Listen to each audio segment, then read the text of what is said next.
अस्सलामु अलैकुम रहमतुल्लाह। नाज़रीन, उम्मीद है कि खैरियत से होंगे। जहाज़ी मीडिया एक ऐसी जगह पर है जहाँ पर तबलीगी जमात वालों को तकरीबन 40 दिन से क्वारंटाइन किया हुआ था और इनको मुद्दत 21 दिन की पूरी होने के बावजूद भी इनको नहीं छोड़ रहे थे। लेकिन जमीयत उलमा हिंद की मुसलसल कोशिशों से आज इन लोगों को छोड़ा जा रहा है और ये लोग मुख्तलिफ़ स्टेट के हैं, मुख्तलिफ़ रियासतों के हैं।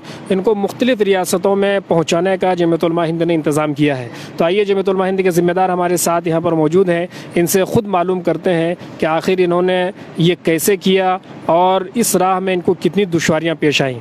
तो जमीयत उलमा हिंद से हमारे साथ यहाँ पर मौजूद हैं मौलाना हकीमुद्दीन साहब कासमी। आइए हम इनसे मालूम करते हैं कि इस सेंटर पर जो कि बदरपुर में वाक़ है, इन तबलीगी जमात वालों को क्वारंटाइन की मुद्दत पूरी होने के बावजूद भी जो रोके हुए थे, आखिर इनको यहाँ से छोड़ा करके प्रशासन से बात करके इन तक घर पहुँचाने के लिए कितनी कोशिशें की और इनको क्या क्या करना पड़ा। तो मौलाना हकीमुद्दीन साहब, आपका खैर मकदम है और आपसे सबसे पहला सवाल यही है कि ये जमात वाले कहाँ कहाँ के हैं जिनको आप मुख्तलिफ स्टेट में भेजने की कोशिश कर रहे हैं?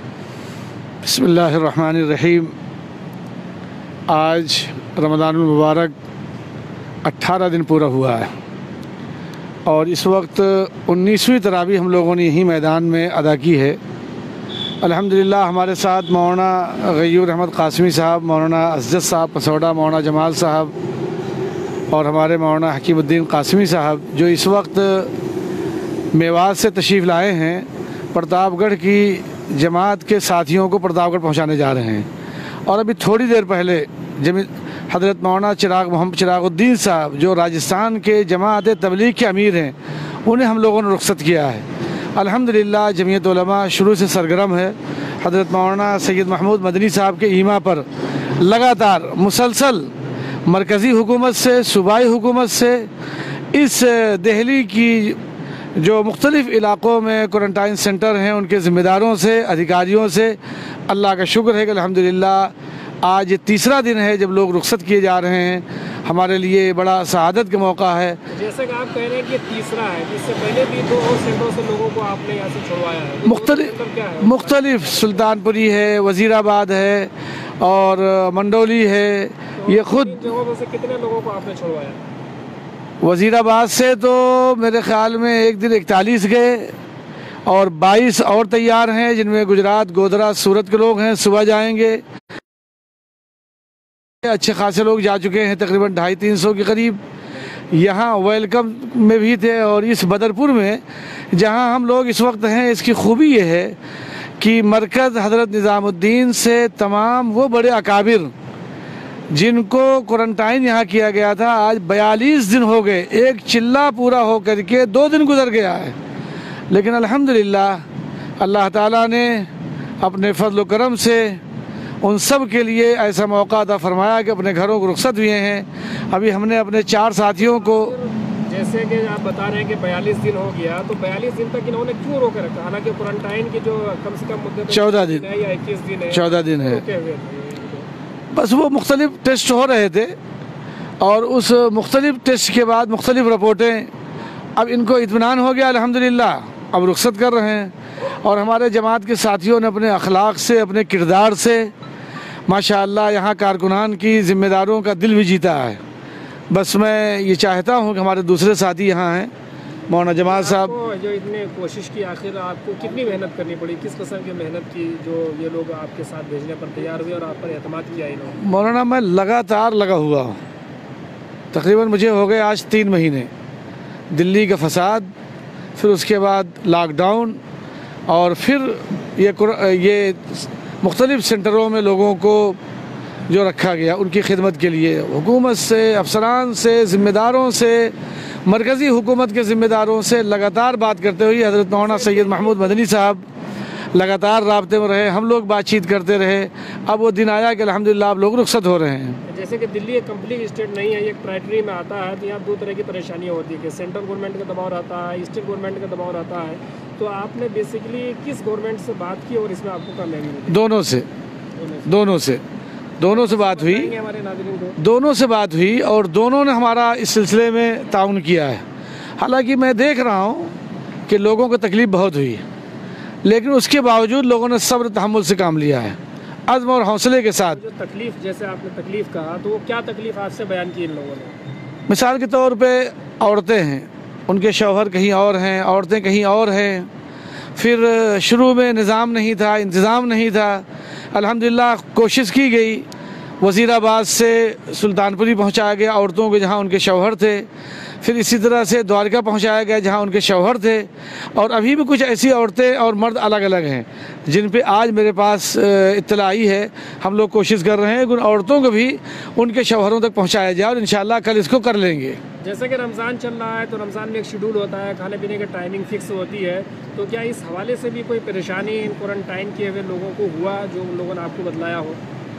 देखिए, शुरू में दुश्वारियाँ हुई हैं, फिर उसके बाद अल्हम्दुलिल्लाह तबलीगी जमात के अहबाब, जमीयत उलमा के कारकुनान, हम सब ने खाने पीने का इंतज़ाम किया और फिर निज़ाम बन गया। तो आप ये कह रहे हैं कि जमीयत उलमा ने खाने पीने का इंतज़ाम किया, तफसील बताएंगे थोड़ा? खाने पीने में हमने 2 सेंटर, एक वज़ीराबाद है और शुरू में हमने सुल्तानपुरी में शुरू किया था। फिर वहाँ मकामी साथियों ने ज़िम्मेदारी ले ली, अल्हम्दुलिल्लाह वो भी बहुत अच्छा रहा। और वज़ीराबाद बहुत अच्छा रहा। मंडोली जो हर्ष विहार है जहाँ लोगों को रखा गया, वो भी बहुत अच्छा रहा। यहाँ हम बार बार आते रहे और काफ़ी हमारी ख्वाहिश थी। आज अल्हम्दुलिल्लाह हम इस वक्त जब लोग रुखसत हो रहे हैं तो उनको रुखसत करने के लिए यहाँ इस वक्त मौजूद हैं, जबकि रात का काफ़ी हिस्सा गुजर चुका है। जैसे कि आप 3 सेंटर के इससे पहले नाम लिया, सुल्तानपुरी का, वज़ीराबाद का और एक जगह का लिया, तो यहाँ कितने लोगों को कितने दिनों तक जमीयत उलमा हिंद ने खाना पहुँचाया, इफ्तारी पहुँचाई या सहरी खिलाई? शुरू रमज़ान से 2 सेंटर में। असल में जमीयत उलमा ने शुरू किया परमिशन वगैरह लेकर के, 1-2 रोज़ पहुँचाया, लेकिन फिर इलाके के जमात के अहबाब ने, जमात तबलीग के ज़िम्मेदारों ने हमसे ये कहा कि अगर हमें इजाज़त दे दी जाए और ये खिदमत के मौका हमको दे दिया जाए तो हमारे मुस्तफ़ाबाद के साथी सीलमपुर और सीमापुरी, सुंदर नगरी, जाफ़राबाद, इस तरह के और बहुत सारे हमारे अहबाब ने दोनों सेंटरों की ज़िम्मेदारी ले ली। हम उनके मुआमिन रहे। जमीयत उलमा मौलाना गयूर अहमद कासमी, मौलाना दाऊद साहब, मौलाना जमाल साहब, मौलाना इरफान साहब, मौलाना असद साहब, हम लोग रोज़ाना सेंटर में जाना, मंजूरी का लेना और अफसरान से बातचीत रखना, उनके राब्ते में रहना ताकि किसी तरह की कोई दुश्वारी न हो। और अल्हम्दुलिल्लाह वो निज़ाम जारी ही। जैसे अभी आप बदरपुर में हैं, मैं भी आपके साथ बदरपुर में हूँ, तो इस सेंटर में अभी कितने लोग हैं जो आपकी कोशिशों से छुड़वाए जाएंगे? यहाँ 136 लोग इस वक्त हैं, 136 लोग, जिनमें से तमिलनाडु के कितने हैं? 34। तमिलनाडु के लोगों की ट्रेन है 16 तारीख में, तो इंशाअल्लाह वो हज़रात 16 को जाएंगे, तब तक यहीं रहेंगे। भी आसाम के लोग, प्रतापगढ़ के लोग और महाराष्ट्र, आंध्रा, इसी तरह से और भी मुख्तलिफ़ इलाक़ों से लोग इस वक्त रुखसत हुए हैं, अभी गए हैं लोग। तो माशाअल्लाह ये आपके लिए बड़ी कामयाबी है कि जमीयत उलमा हिंद ने मुसलसल इन लोगों के दुख दर्द को सुना और आपने कोशिश की और आपने इन लोगों को छुड़वाने की कोशिश की। तो अभी जैसे छुड़वा रहे हैं, तो छुड़वाने के बाद एक सबसे बड़ा मसला रहता है इसके लिए ट्रांसपोर्ट का, जाने का, और सारी सरहदें सील कर दी हैं, कोई भी अपना स्टेट वाला इनको आने नहीं दे रहे हैं। तो इन परेशानियों के लिए भी जमीयत उलमा हिंद ने कुछ किया है? पूरे मुल्क के अफसरान से कोशिश करके मरकज़ी लेवल पे हम लोग बातचीत कर रहे हैं। कहीं भी किसी तरह की दुश्वारी आती है तो फ़ौरन उनसे बात करते हैं ताकि फिर उस सूबे में ज़िम्मेदारों से बातचीत कर ली जाए, फिर दूसरे सूबे से बातचीत हो जाए। तो इस तरह से लगातार राब्ते में हैं। जहाँ कहीं भी लोग क्वारंटाइन किए हुए हैं उनसे भी राब्ते में हैं, उनके ज़िम्मेदारों से भी राब्ते में हैं, मरकज़ी और रियासती हुकूमतों के ज़िम्मेदारों के भी राब्ते में हम हैं।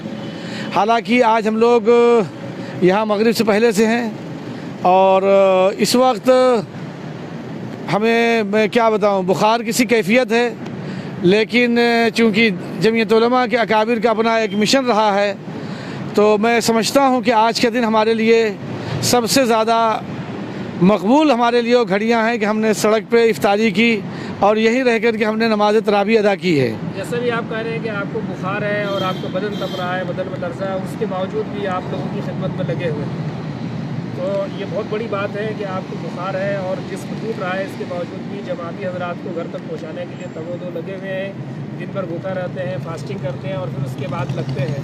हमारे साथ जमीयत उलमा हिंद के दूसरे साथी भी हैं, मौलाना गयूर साहब कासमी।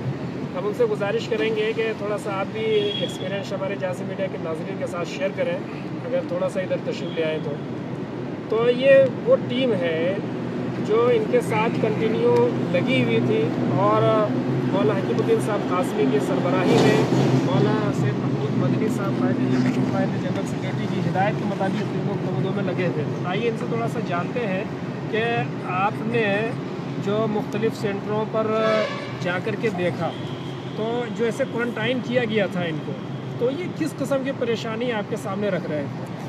इन हजरात की सबसे बड़ी परेशानी तो यही थी कि इनकी जो तिब्बी रिपोर्ट्स थी, उन तिब्बी रिपोर्ट्स के बारे में इन हजरात को सही तरीके से मालूमात फराहम नहीं की जाती थी।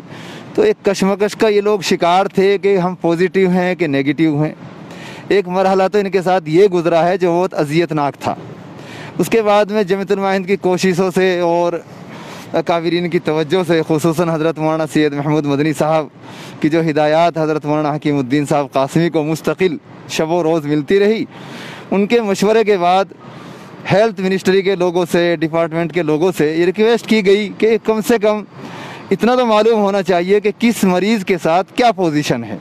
तो अल्हम्दुलिल्लाह उसके बाद में फिर लोगों की रिपोर्टें उन्हें बताई जाने लगी, उनको बताया जाने लगा कि आप किस पोजीशन। आपने ये कहा कि लोग रिपोर्ट के ताल्लुक से बहुत ज़्यादा तशवीश में थे, तो क्या इसके बारे में थोड़ा सा खुल करके बताएंगे कि रिपोर्ट क्या होती है? चेक होता था पहले पॉजिटिव, नेगेटिव आता था, नेगेटिव आता था, पॉजिटिव। हाँ, तो चूँकि एकदम से इतने बड़े मरहले में इतने सारे लोगों के चेकअप होना, तो जाहिर सी बात है सरकार के पास भी मुकम्मल तरीके के इंतजामात नहीं थे और कुछ मसाइल आईडी वगैरह के थे, किसी ने नाम कहीं का लिखवा दिया, एड्रेस कहीं का। कुछ हमारे साथियों के साथ ये मसाइल भी आए, जिसकी वजह से इनके काम में थोड़ी ताख़ीर हुई। फिर दोबारा उन कागजात की दुरुस्तगी कराई गई।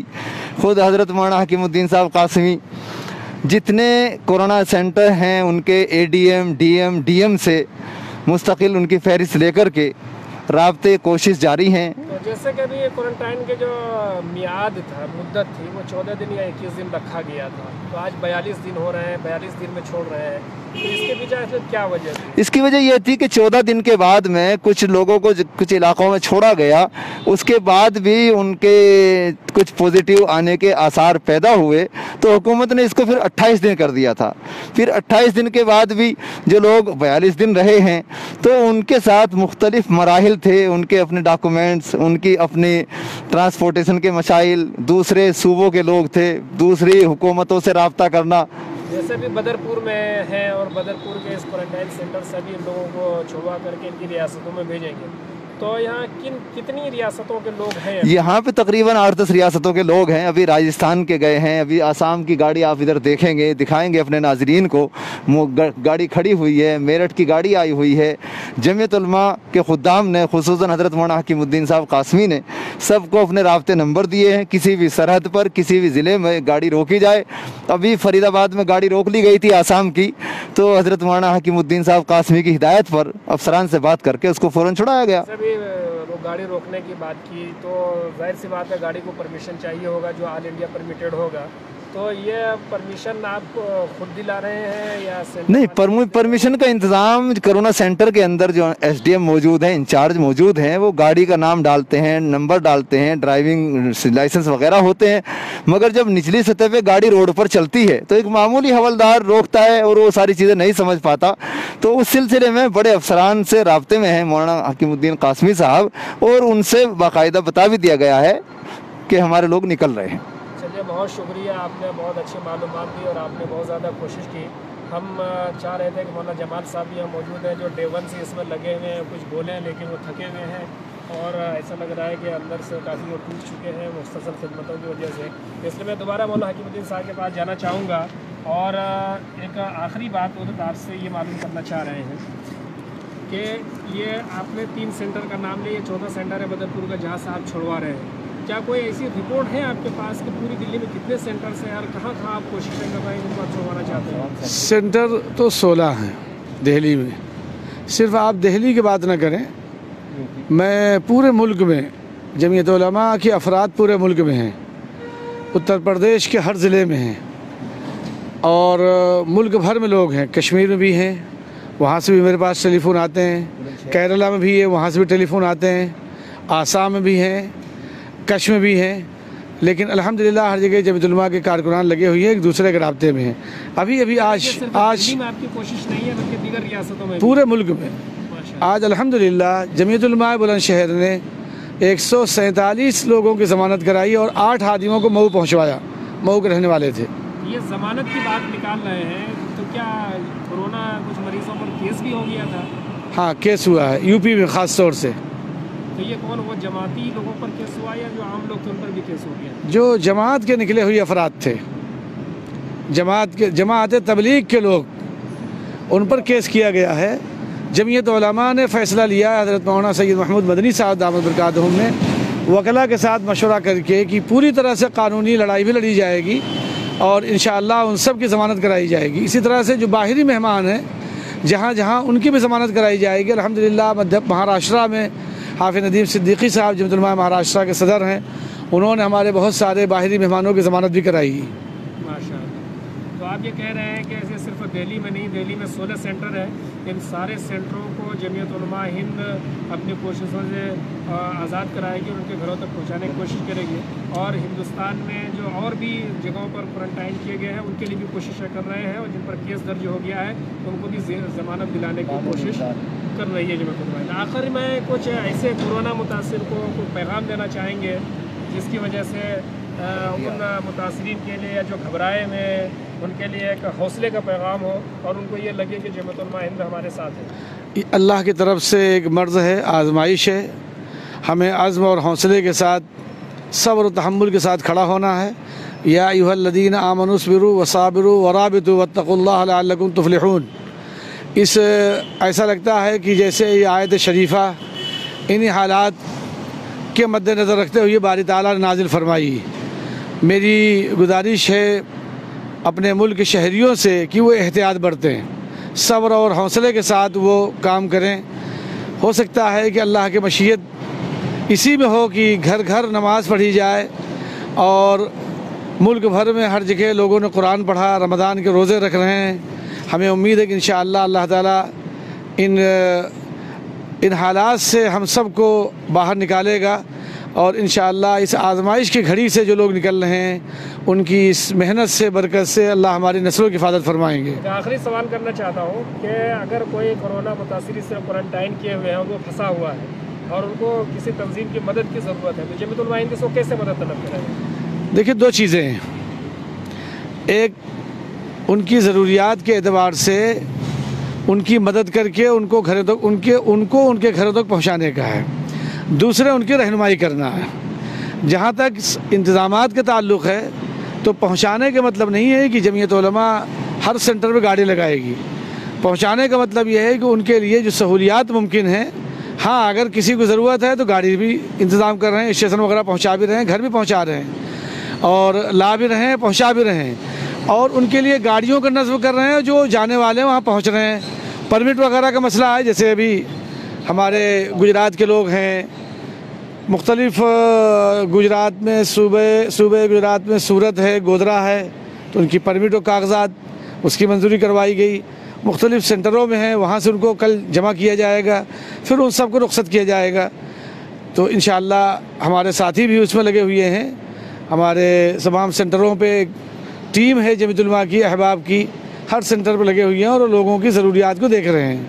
जज़ाकल्लाह तैयब है। हमारे साथ मौलाना हकीमुद्दीन साहब कासमी, सेक्रेटरी जमीयत उलमा हिंद, और उनके साथ थे मौलाना गयूर अहमद साहब कासमी जो सेंटर पे मुसलसल काम कर रहे थे, और उन्हीं के साथ आपने पीछे देखा कि मौलाना जमाल साहब थे।